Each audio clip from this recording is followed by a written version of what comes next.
അസ്സലാമലൈക്കും വറഹ്മത്തുള്ളാഹി തആല വബറകാത്തു. താങ്ങാനാവാത്ത ദുഃഖഭാരത്തോടു കൂടി അതാ സൗദ വീട്ടിൽ നിന്ന് ഇറങ്ങാണ്. അവൾ അവളുടെ മനസ്സാകെ വല്ലാതെ വേദനിക്കുന്നുണ്ടായിരുന്നു. എന്ത് ചെയ്യണമെന്നറിയില്ല. അതെ, 10 മാസം ഗർഭം ചുമന്ന് പ്രസവിച്ച തൻ്റെ കുഞ്ഞ് നഷ്ടപ്പെട്ട വേദന ഒരു ഭാഗത്ത്, മറ്റൊരു ഭാഗത്ത് ഉമ്മ ഹവീദത്തിന് വേണ്ടി നിർബന്ധിക്കുന്ന ആ ഒരു വേദന.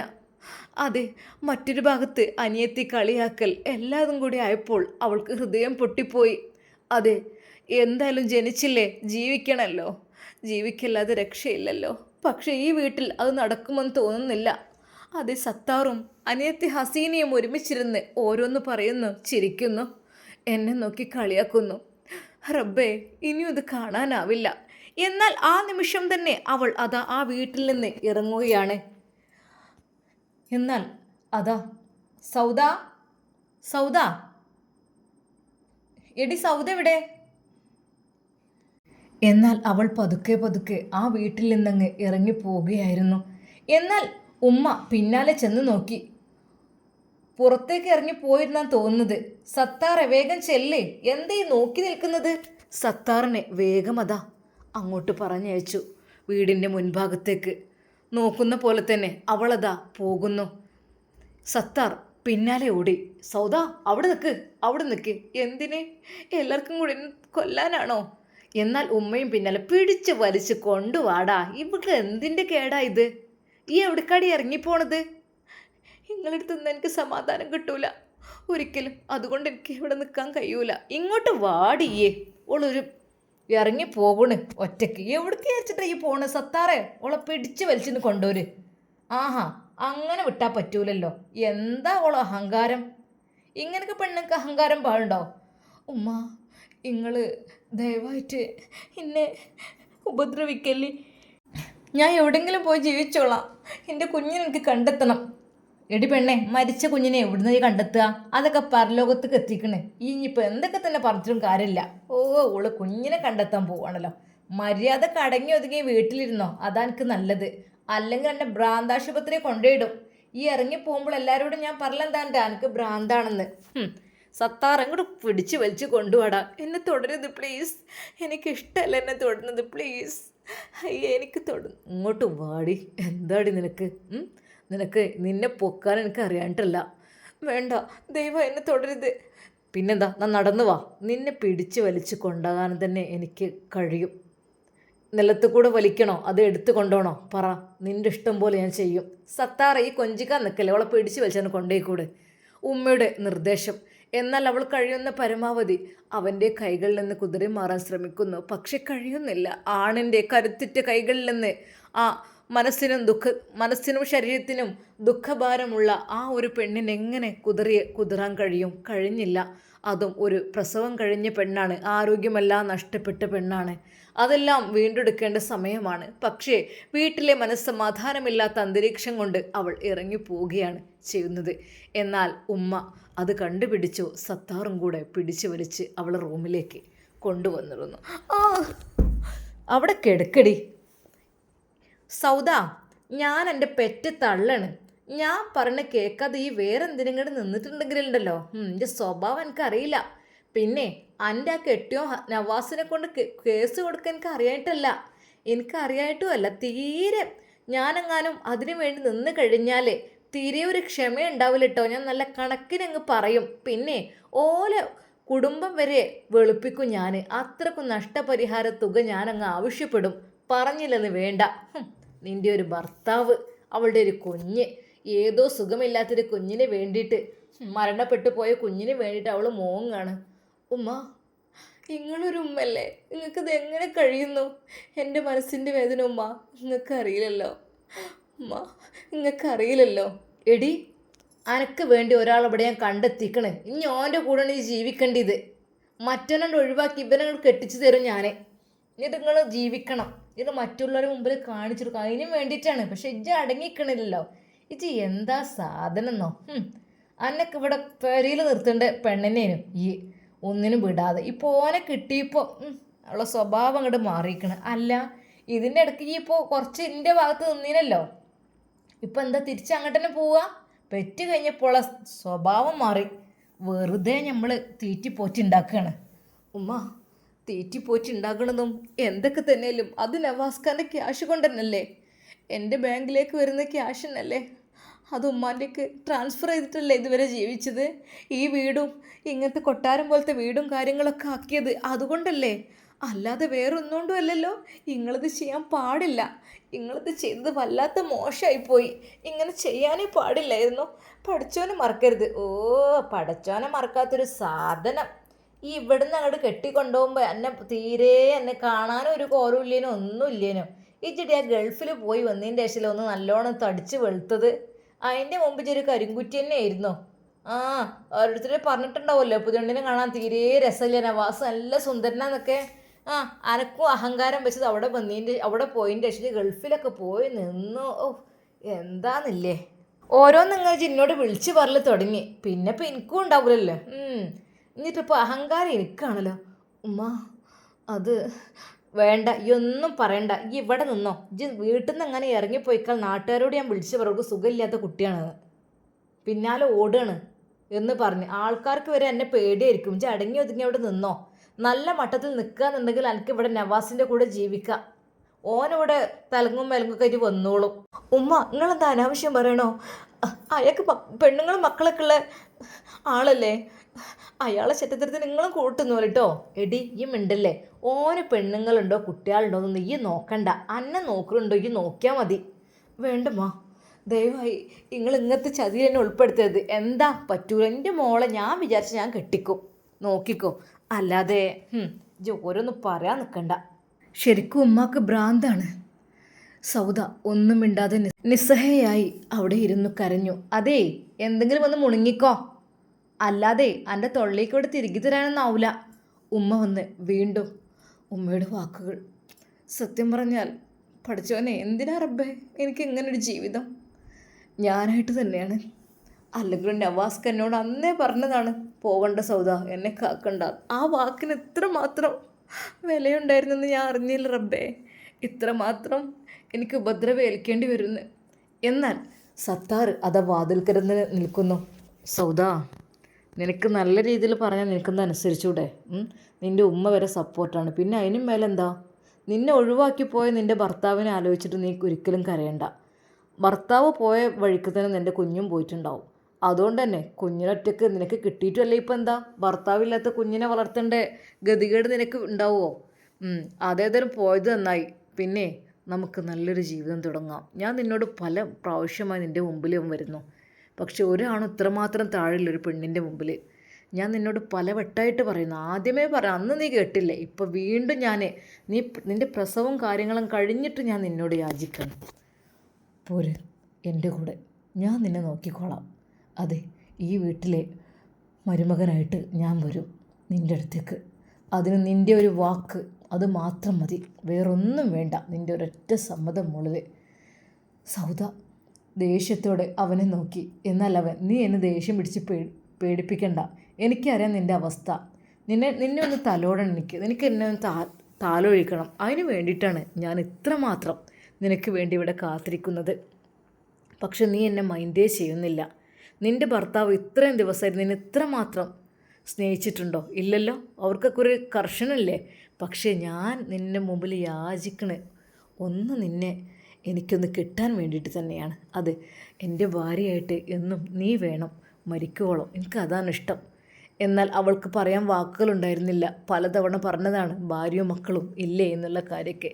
പക്ഷേ ഉളുപ്പില്ലാത്തവരോട് പറഞ്ഞിട്ട് കാര്യമില്ലല്ലോ. സൗദ മൗനം പാലിച്ചു. ഒന്നും മിണ്ടിയില്ല. അവൾക്കൊന്നും പറയാൻ കഴിഞ്ഞതുമില്ല.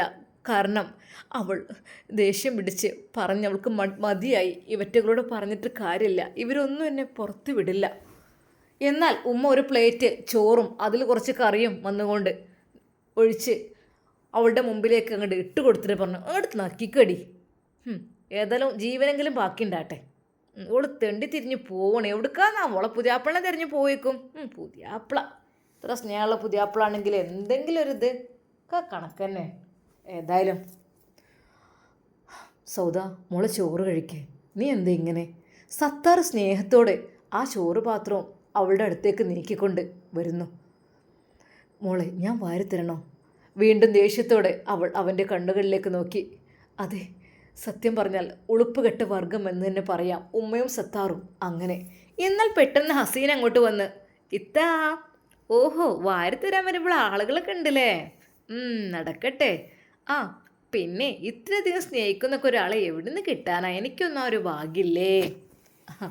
എന്തായാലും വേണ്ടിയില്ല, എനിക്കതിനുള്ള ഭാഗ്യമൊന്നുമില്ല. ഏതായാലും ഇത്താക്ക് കോളടിച്ചു. അങ്ങനെ ഓരോന്ന് പറഞ്ഞുകൊണ്ട് അവൾ അതാ ഒരു കളിയാക്കുന്ന രൂപത്തിൽ സൗദിയുടെ മുഖത്തേക്ക് നോക്കി. എന്നാൽ അതാ സത്താറ് അവളുടെ മുഖത്തേക്ക് നോക്കി എന്തോ നാണ്യം കാണിക്കുകയും ചെയ്തു. സൗദ ഒന്നും മിണ്ടിയില്ല. അവൾക്കല്ലെങ്കിൽ എന്ത് മിണ്ടാനാ? അവളുടെ അടുത്തുനിന്ന് കുറച്ച് അബദ്ധം പറ്റി. ആ അബദ്ധത്തിന് അവൾ ഒരുപാട് സഹിക്കുകയും ചെയ്തു. അത് വീട്ടിലേക്ക് പിടിച്ചു വലിച്ച് അവർ കൊണ്ടുവന്ന് വീണ്ടും എവിടെയെങ്കിലും പോയി എന്തെങ്കിലും ആയിത്തീർന്നാലോ എന്നിവർ വിചാരിച്ചു. അവൾ ഓരോന്ന് ആലോചിച്ചു കൊണ്ട് പൊട്ടിക്കരഞ്ഞിരുന്നു. പക്ഷേ ഭക്ഷണം അവൾ കഴിക്കാൻ കൂട്ടാക്കിയില്ല. എടി പെണ്ണേ, പിന്നുണ്ടല്ലോ, അനക്ക് വയ്യാതെ ഇവിടെ വലിച്ച ആശുപത്രി കൊണ്ടുപോകാൻ ഇവിടെ ആരുമില്ല. അനക്ക് വേണ്ടി കാവൽ പട്ടിയെ പോലെ നിന്ന ആളാണ് ദൈവന്. എന്നിട്ട് ഓനെപ്പോലും എനിക്ക് പരിഗണനയില്ല. പിന്നെ ആരെ കണ്ടിട്ടാ ഇത് തിന്നാനും കുടിക്കാൻ നിൽക്കണേ? എന്തെങ്കിലും തിന്നോ, കുത്തിയാൻ കയറ്റും. ഉമ്മയുടെ ദേഷ്യം പിടിച്ചുള്ള ആ ഒരു വാക്ക് ഒരു നിമിഷം അവൾ ഓർത്തുപോയി. പഠിച്ചോനെ, ഇത് എൻ്റെ ഉമ്മ തന്നെയല്ലേ? എൻ്റെ ഉമ്മ എങ്ങനെയാണോ? എൻ്റെ ഉമ്മ എനിക്കറിയില്ല. എൻ്റെ ബാപ്പാനൊന്ന് കണ്ടിരുന്നെങ്കിലും എനിക്ക് വലിയ, പക്ഷെ ബാപ്പയും ഒരുപാട് ഇടങ്ങാറായിട്ടാണ് എൻ്റെ ഉമ്മയിൽ നിന്ന് വേറിട്ട് ജീവിച്ചത്. അത്രക്കും ആ മനുഷ്യനെ ഇടങ്ങാറാക്കിയിരുന്നു. അത് എപ്പോഴെങ്കിലും പാതിരാത്രി വന്നെങ്കിൽ വന്നു, എന്നാൽ തന്നെ വന്നാൽ വല്ലാത്ത ചീത്തയായിരിക്കും. എന്തെങ്കിലും ക്യാഷ് കൊണ്ടുവന്ന് പോകും. കാരണം ഈ മനുഷ്യൻ ഇവരുടെ വായിൽ നിന്ന് അത്രയധികം കേട്ടിട്ടുണ്ടാവും. അതുകൊണ്ടായിരിക്കും പാവൻ്റെ ബാപ്പ ഇങ്ങോട്ടൊന്നും അടുക്കാത്തത്. തൻ്റെ പ്രിയപ്പെട്ട ഉപ്പയൊന്ന് കണ്ടിരുന്നെങ്കിൽ എന്നവൾ തോന്നിപ്പോയി. എൻ്റെ ഉപ്പ എവിടെയാണാവോ? കോയമ്പത്തൂരിൽ. അത് ഉപ്പാക്ക് അവിടെ വേറൊരു ഫാമിലി ഉണ്ട് എന്നൊക്കെയാണ് അറിയാൻ കഴിഞ്ഞത്. ആയിക്കോട്ടെ, എന്നാലും ഉപ്പാക്ക് ഞങ്ങളോട് സ്നേഹമായിരുന്നു. ഉപ്പ ഞങ്ങളോടൊരു മറുത്തൊരു വാക്ക് പോലും പറയില്ല. ഉപ്പയുടെ ആ ഒരു ദയനീയ അവസ്ഥ, അതെ, എൻ്റെ നിക്കാഹിന് വേണ്ടി എൻ്റെ ഉപ്പയെ കൂട്ടിക്കൊണ്ടുവന്ന ഷമ്മാസ്, അതൊക്കെ എനിക്ക് നന്നായിട്ടറിയാം. അതൊന്നും ഞാൻ മറക്കണ കാര്യമല്ല. എൻ്റെ ഉപ്പ ഉണ്ടെങ്കിൽ എനിക്ക് എൻ്റെ ഉപ്പാൻ്റെ തണലിലെങ്കിലും ജീവിക്കായിരുന്നു. ഒന്നും വേണ്ട, എൻ്റെ ഉപ്പാനെന്ന് കണ്ടാൽ മതിയായിരുന്നു എനിക്ക്. അത് പ്രിയപ്പെട്ട പിതാവിനെ കണ്ട് കൊതി തീർന്നിട്ടില്ല. പക്ഷെ ഉമ്മ എപ്പോഴും ചീത്ത പറച്ചിലാണ്. അത് ഉപ്പാക്ക് സുഖമില്ലാതൊരു ദിവസം പോലും വീട്ടിൽ ഇരിക്കാൻ സമ്മതിക്കില്ല. എപ്പോഴും പണിക്ക് പോകണം, പൈസ ഉണ്ടാക്കണം എന്നുള്ള ചിന്ത മാത്രം. അതുകൊണ്ട് തന്നെ പാവം എൻ്റെ ഉപ്പ ഒരുപാട് കഷ്ടപ്പെട്ട് ഞങ്ങളെ പോറ്റി വളർത്തി. പക്ഷേ എന്ത് ചെയ്യാൻ, വീട്ടിൽ നിൽക്കാൻ സമ്മതിക്കും, എവിടെയെങ്കിലും പോയി ജീവിച്ചോളി. അങ്ങനെ പറഞ്ഞിട്ട് ആരൊക്കെ പറഞ്ഞു കേട്ടു ഉപ്പാക്ക് വേറൊരു ഫാമിലി ഉണ്ടെന്നാണ്. ആയിക്കോട്ടെ, എൻ്റെ ഉപ്പെങ്കിലും സമാധാനത്തിൽ ജീവിക്കട്ടെ. ഒരു നിമിഷം ഞാൻ എൻ്റെ ഉമ്മാൻ്റെ വാക്ക് കേട്ട് ഇവിടെ ഇങ്ങോട്ട് വന്നു. അതപ്പോൾ പഴിച്ചത്. ഒന്നും ചിന്തിച്ചില്ല, ആലോചിച്ചില്ല. അപ്പം ഞാനും വിചാരിച്ചു നവാസ്ഖാനെ തേടി വരാതിരിക്കൂല എന്നൊക്കെ. ഇപ്പം എനിക്ക് നവാസ്ഖാനെ നഷ്ടപ്പെട്ടു, എൻ്റെ കുഞ്ഞിനെ നഷ്ടപ്പെട്ടു. അത് ഞാൻ കുഴിച്ച കുഴിയിൽ ഞാൻ തന്നെ വീണ് പറഞ്ഞ പോലെ അതെ, നവാസ്ഖാൻ്റെ ആദ്യത്തെ മക്കളെയൊക്കെ നല്ല രീതിയിൽ സ്നേഹിച്ചിരുന്നു. പക്ഷേ എനിക്ക് കുറച്ച് പണവും പ്രതാപവും കൂടിയപ്പോൾ എനിക്ക് അവരെ ഒന്നും കണ്ടുകൂടാതായി. അവരെയൊക്കെ ഞാൻ ചീത്ത പറഞ്ഞാട്ടി, റൂമിലേക്കൊന്നും കയറ്റൂല, അങ്ങനെയൊക്കെ ആയി. അതെൻ്റെ അഹങ്കാരം തന്നെ പഠിച്ചവനായിട്ട് എനിക്ക് ശിക്ഷ നൽകിയത്.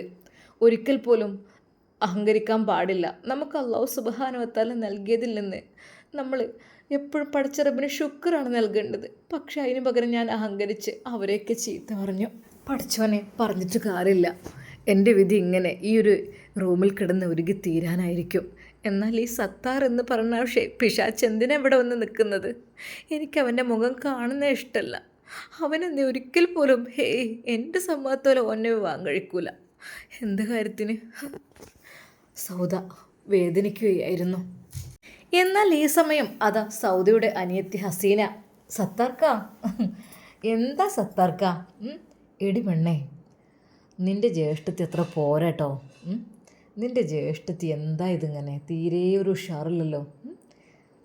നിന്നെപ്പോലുള്ള പെണ്ണൊക്കെ ആണെങ്കിൽ എനിക്ക് എപ്പോഴും ഒത്തിരി ഇഷ്ടമാണ്. എൻ്റെ സത്താർക്ക, അതിനെന്താ? ഇത്താത്താക്കിപ്പോൾ പ്രസവം കഴിഞ്ഞ ക്ഷീണവും കാര്യങ്ങളൊക്കെ അല്ലേ, അതൊക്കെ കുറച്ച് കഴിയുമ്പോൾ ശരിയാവും. ഞാൻ ഒന്ന് പോയി നോക്കട്ടെ. ഇത്താത്ത, എന്താ എന്താ ഹസീന, എനിക്കൊരു സമാധാനങ്ങൾ തരുമോ? എൻ്റെ പൊന്നിത്താത്ത, നിങ്ങൾ സത്താർഖാൻ്റെ കൂടെ ജീവിക്കേ. നിങ്ങൾക്ക് സത്താർഖാൻ്റെ കൂടെ ജീവിച്ച് നല്ല സുഖമായി കഴിഞ്ഞാൽ എന്ത് ഭാഗ്യമാണ്. ഇവിടെ ഇപ്പോൾ നല്ല വീടും കാര്യങ്ങളൊക്കെ ഉണ്ട്. നിങ്ങൾക്കൊന്നും ജീവിച്ചൂടെ, നല്ലൊന്ന് ആക്റ്റീവായി നിന്നൂടെ? ഹസീന, എനിക്കറിയില്ല ഒരു കുഞ്ഞ് നഷ്ടപ്പെട്ട ഉമ്മൻ്റെ വേദന.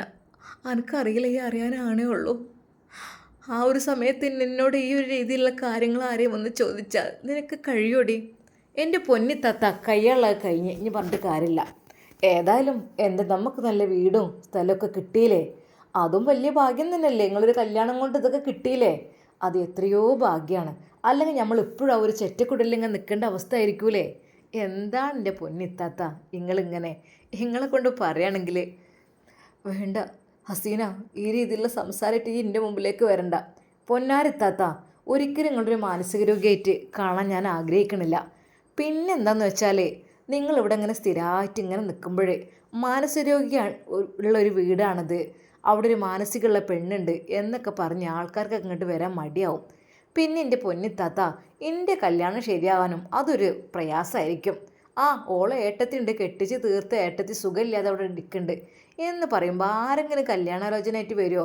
എനിക്കിപ്പോൾ ഇനിയിപ്പോൾ വല്ല ഡോക്ടറോ അല്ലെങ്കിൽ വക്കീലോ ഒക്കെ എന്നെ കാണാൻ വേണ്ടി വരും. കാരണം നമ്മളെ വീടും പത്രാസൊക്കെ ഇപ്പോൾ അങ്ങനെയാണ്, അത്രക്കും നല്ല രീതിയിൽ സെറ്റപ്പിലാണ്. അതുകൊണ്ട് തന്നെ എല്ലാവരും ഇപ്പോൾ പെണ്ണ് കാണാൻ വരുന്നവരൊക്കെ വീട് നോക്കും, സ്ഥലം നോക്കും, സൗകര്യമൊക്കെ നോക്കും. ഇപ്പോൾ നോക്കുകയാണെങ്കിൽ നമ്മളെ വീടിനെ കുറിച്ച് പറയുകയാണെങ്കിൽ എല്ലാം കൊണ്ട് വളരെയധികം ക്ലിയറാണ് ആ ഒരു വീടും പരിസരവും ഒക്കെ. അതുകൊണ്ട് തന്നെ ഇത്താത്ത ഇവിടെ സുഖമില്ലാതെ ഇങ്ങനെ ആയി നിന്ന് കഴിഞ്ഞാലേ പിന്നെണ്ടല്ലോ ഇത്താത്ത, എൻ്റെ കല്യാണങ്ങൾ മുടങ്ങും കേട്ടോ. ശരിക്കും ഹസീനയുടെ വാക്ക് കേട്ട് ജ്യേഷ്ഠത്തേക്ക് കണ്ണീരായിരുന്നു. റബ്ബേ, അവർക്കൊക്കെ വേണ്ടി എന്തൊക്കെ ഞാൻ കൊടുത്തു. അത് നവാസ്ക്ക് ഇവിടെ ആ ക്യാഷ് കിട്ടുമ്പോൾ ഞാൻ അവൾക്ക് വേണ്ടിയിട്ട് വള വാങ്ങിക്കൊടുത്തു, മാല വാങ്ങിക്കൊടുത്തു, അതിനുള്ള പൈസയൊക്കെ അയച്ചു കൊടുത്തു. ഓളെ കഴുത്തിലും കൈമളിലൊക്കെ കിടക്കണത് നവാസ്ക തന്ന ക്യാഷ് കൊണ്ടുള്ളത് തന്നെയാണ്. അതൊക്കെ ഓല് മറന്നു. ഓൾക്ക് കിട്ടാനുള്ളത് കിട്ടിയപ്പോൾ അതങ്ങോട്ട് ഒഴിവാക്കി. ഹസീന, എന്നെക്കൊണ്ട് എനിക്ക് ബുദ്ധിമുട്ടുണ്ടോ? ഞാൻ ഇവിടെ നിൽക്കണതാണ് എനിക്ക് ബുദ്ധിമുട്ട്? ഞാൻ ഇവിടെ നിൽക്കണോണ്ട് എൻ്റെ കല്യാണം ശരിയായില്ലെങ്കിൽ ഞാൻ എവിടേക്കും പോയിക്കോളാം. എനിക്കൊരു നിർബന്ധമില്ല ഇവിടെ നിൽക്കണമെന്ന്. എൻ്റെ പൊന്നാരത്താത്ത, പിന്നെന്താ ഏട്ടത്തിനെ കാണാനില്ല, വേറെ ആരുടെ കൂടെ ഒളിച്ചോടി എന്നുള്ള പേരും വരുത്തിയിട്ട് എൻ്റെ കല്യാണം വീണ്ടും മുടക്കണമല്ലേ? അതിനും വേണ്ടിയിട്ടില്ല നിങ്ങൾക്ക്? എൻ്റെ പൊന്നാര ഹസീന, ഈ വേണ്ടാത്തൊന്നും പറയല്ലേ. പിന്നെന്താ, അങ്ങനെയാണെങ്കിൽ സത്താറിനെയും കിട്ടി ഇവിടെ ജീവിച്ചോളി. അല്ലാന്നുണ്ടെങ്കിലേ പിന്നെ ഇനി വേറെ പല പേരും വന്നിട്ട് എൻ്റെ കല്യാണമൊക്കെ മുടങ്ങും, എനിക്ക് വലിയ ഉദ്യോഗസ്ഥന്മാരൊന്നും കിട്ടൂല, ദയവായി. അതും പറഞ്ഞിട്ട് അത് ഹസീന നേരെ അങ്ങോട്ട് പോയി. സത്താർ അവിടെ കാത്തിരിക്കുന്നുണ്ടായിരുന്നു. എൻ്റെ താത്താനോട് എനിക്കൊന്ന് പറഞ്ഞ് മനസ്സിലാക്കി കൊടുത്തൂടെ? പിന്നെ ഹസീന, കാണാൻ സുന്ദരി എന്നെക്കാളും എൻ്റെ താത്തയാണ്, പക്ഷേങ്കിൽ സാമർത്ഥ്യം കൂടുതലും ഉത്സാഹം കൂടുതലും അനക്കാ. അപ്പോൾ ഞാൻ അങ്ങനെ വിചാരിക്കുകയാണ്, എൻ്റെ താത്താൻ്റെ പകരം എന്താ ഇജ്ജ് പോരണോ എൻ്റെ കൂടെ? നമുക്കൊന്ന് പുറത്തൊക്കെ ഒന്ന് പോയി വരാം. ശരിക്കും സത്താറിൻ്റെ ആ ഒരു വാക്കുകൾ കേട്ടപ്പോൾ, അല്ലെങ്കിൽ നിങ്ങൾ കാര്യം പറയണോ? ഞാൻ വരാലോ. ഷോപ്പിങ്ങിനൊക്കെ ആണെങ്കിൽ എനിക്ക് എന്തെടുത്ത് തരിക? നിനക്ക് എന്താ ചെയ്യാൻ വാങ്ങിത്തരും. ഡ്രസ്സ് വേണോ? വാങ്ങിത്തരും. പിന്നെന്താ, നല്ല ഫുഡ് വേണോ? അതൊക്കെ വാങ്ങിത്തരും. അങ്ങനെയാണെങ്കിൽ എനിക്കുണ്ടാവില്ല പുറത്ത് പോകാൻ ഒരു പൂതി. താത്താക്ക് ഏതായാലും ക്ഷീണാണ്, എന്നപ്പോൾ ഞാൻ വരാം. അങ്ങനെ അവൾ ഉമ്മയോട് പറഞ്ഞു. ഉമ്മ, എന്താടി? ഉമ്മ, ഞാനൊന്ന് സത്താർഖാൻ്റെ കൂടെ പുറത്ത് പോയിട്ട് വരട്ടെ, എനിക്ക് കുറച്ച് പർച്ചേസിങ് ഉണ്ട്. എൻ്റെ പൊന്നാര പെണ്ണേ, ഈയാണ് ഓൻ്റെ കൂടെ പോണേ? അതിപ്പോൾ സൗദക്ക് വേണ്ടി പറഞ്ഞല്ലേ? എൻ്റെ പൊന്നാര ഉമ്മ, അളിയന്മാരുടെ കൂടെ എല്ലാവരും പോവുമല്ലോ, അങ്ങനെ വിചാരിച്ചാൽ മതി. നിങ്ങളെ അളിയൻ്റെ കൂടെ പോയതാന്ന് വിചാരിച്ചാൽ മതി. എന്താ കാട്ട്. ഉമ്മ അതിനും സമ്മതം കൊടുത്തു. അങ്ങനെ സത്താറ് കാറെടുത്തു. അവൾ അണിഞ്ഞൊരുങ്ങി അവൻ്റെ കൂടെ ഇറങ്ങി മുന്നിൽ തന്നെ ഇരുന്നു. അവർ കാർ സ്റ്റാർട്ട് ചെയ്തു. വളരെയധികം ശബ്ദത്തിൽ പാട്ടെല്ലാം ഇട്ടുകൊണ്ട് സൗദയുടെ അനിയത്തി ഹസീനയും സത്താറും പോയിക്കൊണ്ടിരിക്കുന്നു. സത്താർക്ക, പിന്നെ എനിക്ക് നല്ല അടിപൊളി ഡ്രസ്സ് 2 വേണം. എൻ്റെ ഡ്രസ്സൊക്കെ പറ്റയിക്കണിപ്പോൾ. അതിനെന്താ മോള്, നിനക്ക് എന്തും ഞാൻ എടുത്തു തരുമല്ലോ. എന്തും ഞാൻ എടുത്തു തരും, നീ ഒന്നും കൊണ്ട് വിഷമിക്കണ്ട കേട്ടോ. നിനക്ക് എന്താ വേണ്ടത്? അല്ലെങ്കിലും എൻ്റെ ഏട്ടത്തിനേക്കാളും നല്ലത് ഇന്നെന്ന് പലപ്പോഴും എനിക്ക് തോന്നിപ്പോയിട്ടുണ്ട്. എൻ്റെ സത്താർക്ക് വിഷയം നിങ്ങൾ മാറ്റൊന്നും വേണ്ട. ഞങ്ങളിപ്പോൾ പോന്നു വിചാരിച്ചിട്ട് അല്ല, അതിനിപ്പോൾ എന്താ? എനിക്ക് നീ എൻ്റെ ഭാര്യയുടെ അനിയത്തിയെ പോലെ തന്നെയാണ്. പക്ഷെ സ്നേഹം എനിക്ക് നിന്നോടപ്പോൾ. കാരണം നിൻ്റെ ജ്യേഷ്ഠത്തിൻ്റെ മുഖത്ത് നോക്കി നല്ല ചീത്തയാണ് പറയുന്നത്. അതെനിക്ക് സഹിക്കാൻ കഴിയണില്ല. നിനക്കാണ് എന്നോട് അല്പമെങ്കിലും സ്നേഹമുണ്ട്. ആ പിന്നെ സാധനം കിട്ടുമ്പോൾ കുറേ സ്നേഹമൊക്കെ ഇല്ലാഞ്ഞാൽ പറ്റൂലല്ലോ. അങ്ങനെ അതാ അവർ ടെക്സ്റ്റൈൽസിലേക്ക് കയറുന്നു. അതെ, ഹസീനയ്ക്ക് ഇഷ്ടപ്പെട്ട രീതിയിൽ ടോപ്പുകളെല്ലാം അവൻ തന്നെ സെലക്ട് ചെയ്ത് കൊടുക്കുന്നു. ഇതെങ്ങനെയുണ്ട്? ഓ, ഇത് നിനക്ക് നന്നായിട്ട് ചേരും. എന്താ ഇത്താത്താക്ക് എടുക്കണോ? ഇത്താത്താക്ക്. നിനക്ക് തന്നെ നീ എടുത്തോ, നിൻ്റെ ഇഷ്ടം പോലെ. അങ്ങനെ അത് അവൾ ഡ്രസ്സെല്ലാം സെലക്ട് ചെയ്ത് ഇനി നമുക്കിന്ന് ഫുഡ് കഴിക്കാൻ പോകാം അല്ലേ? അങ്ങനെ അവർ ഫുഡെല്ലാം കഴിച്ച് കറങ്ങി തിരിഞ്ഞ് ഒരുപാട് ലേറ്റായാണ് അവർ വീട്ടിലേക്ക് എത്തുന്നത്. എന്നാൽ ഉമ്മ കാത്തിരിക്കുന്നു. ഇതിപ്പോൾ നേരെ തിരിച്ചായിപ്പോയോ റബ്ബേ? ഇതിപ്പോൾ സൗദക്ക് വേണ്ടി ഓനെ ഞാൻ പറഞ്ഞിട്ടിതിപ്പോൾ ഹസീനായോ ഇപ്പോൾ അതിൽ പെട്ടത്? അറിയില്ല. എന്തെങ്കിലുമൊക്കെ ആകട്ടെ, അല്ലാതെ പോളെ പറഞ്ഞിട്ട് കാര്യമില്ല. ഓളിവിടെ ഇരിക്കട്ടെ, ഒരാളില്ലെങ്കിൽ ഒരാൾ കഴിച്ചിലാവുമല്ലോ. സമയമേറെ വൈകിയാണ് അവരെത്തിയത്. കുഞ്ഞിക്കതിയെ കാത്തിരിക്കുന്നു. എന്നാൽ വാഹനത്തിൻ്റെ ശബ്ദം കേട്ടപ്പോൾ വന്നോ? അല്ല, എവിടേക്കൊക്കെ പോയിൻ്റത്? അത് മോൾക്ക് കുറച്ച് ഡ്രസ്സുകൾ വേണമെന്ന് പറഞ്ഞ്, പിന്നെന്താ ഓൾക്ക് എന്താ ഫുഡോ എന്തൊക്കെയോ വേണമെന്നൊക്കെ പറഞ്ഞിട്ട് അതൊക്കെ അവൾ വാങ്ങിക്കൊണ്ടുവന്നിട്ടുണ്ട്. എവിടെ ഉമ്മ? അത് നിങ്ങൾക്ക് പറഞ്ഞാൽ മനസ്സിലാവില്ല. ഒക്കെ ഞാൻ എടുത്ത് വെച്ചോളാം, അത് നിങ്ങൾക്ക് പറ്റൂല. ആയിക്കോട്ടെ, എന്നാലും വേണ്ടിയില്ല. എന്നാൽ അതുമായി അവൾ നേരെ പോയത് ഏട്ടത്തിയുടെ റൂമിലേക്കായിരുന്നു. ഇത്താത്ത ഏയ് എന്താ? ഇത്താത്ത ഇങ്ങോട്ട് നോക്കി. കണ്ടില്ലേ, സത്താർക്കെ ഒന്ന് സ്നേഹിച്ചപ്പോഴേ സത്താർക്ക് സ്നേഹം വാരിക്കോരി തന്നു. എനിക്കിഷ്ടപ്പെട്ട ഡ്രസ്സും എനിക്കിഷ്ടപ്പെട്ട ഫുഡും എല്ലാം വാങ്ങി തന്നു. ഇത്രയധികം സ്നേഹിക്കാൻ വരുന്ന സത്താർക്കയെ ഇത്താത്ത സ്വീകരിക്കുന്നില്ല എന്ന് പറഞ്ഞപ്പോഴേ അത് വല്ലാത്തൊരു കാട്ടിൽ തന്നെ കേട്ടോ. അതെ, ഇങ്ങനത്തെയുള്ള പുതിയാപ്പിളമാരൊക്കെ കിട്ടാനും വേണം ഒരു പുണ്യം ചെയ്യാം. എന്നാൽ ഈ സമയം അതാ സത്താറിൻ്റെ ഭാര്യ ഭർത്താവിനെ അന്നും കാത്തിരിക്കുകയാണ്. ഏറെ വൈകിട്ടും അന്ന് ഭർത്താവ് വരുന്നില്ല. മക്കൾ കരയാൻ തുടങ്ങി. ഉപ്പച്ചി എവിടെ? എൻ്റെ പൊന്നു മക്കളെ, ഉമ്മച്ചിക്ക് അറിയില്ലല്ലോ ഉപ്പച്ചി ഏത് വഴിക്കാണ് പോകുന്നതെന്ന്. ഇപ്പോൾ കുഞ്ഞിക്കതിയാത്താൻ്റെ വീട്ടിലാണ് എന്നും പറയണ കേട്ടിക്കണ്. അതെ, അന്ന് 3-4 ദിവസം വന്നില്ല. ഓളെ മോളുടെ പ്രസവത്തിന് നിൽക്കുകയായിരുന്നല്ലോ. അല്ലെങ്കിൽ ഇപ്പോൾ മൂപ്പര് നിന്നിട്ട് വേണോ? വേറെ ആൾക്കാരില്ലേ അതിനൊക്കെ നിൽക്കാൻ? ഇതിപ്പോൾ മൂപ്പര് എന്ത് കാര്യത്തിനാണ് നിൽക്കുന്നത്? മറ്റുള്ളവരുടെ കാര്യത്തിന് വേണ്ടിയിട്ട്. ശരിക്കും സത്താറിൻ്റെ ഭാര്യ വളരെയധികം സങ്കടപ്പെടുന്നുണ്ടായിരുന്നു. പ്രിയപ്പെട്ട ഭർത്താവിനെ കാത്തിരിക്കുന്നു. അത് എന്നെ ഉപദ്രവിക്കും ഒക്കെ ചെയ്യും, എന്നാലും കാത്തിരിക്കും. എന്തൊക്കെ തന്നെയാലും കുട്ടികൾ ഉപ്പല്ലെന്ന് വിചാരിച്ചിട്ട്. പക്ഷെ എന്ത് ചെയ്യും? മറ്റുള്ളവരുടെ മുമ്പിൽ വളരെയധികം നല്ല രീതിയിൽ ഷോ കാണിക്കും. എന്നോട് മക്കളാണെന്നുണ്ടെങ്കിൽ എപ്പോഴും ഉപദ്രവവും ചീത്ത പറച്ചിലും തന്നെ. എന്നാൽ അന്നേറെ വൈകിയിട്ടും സത്താർ എത്തിയില്ല. അവൾ കാത്തിരുന്ന് മടുത്തു. സത്താറാണെങ്കിൽ അതാ അവരുടെ വീട്ടിൽ സുഖസുന്ദരമായി കഴിയാണിപ്പോൾ.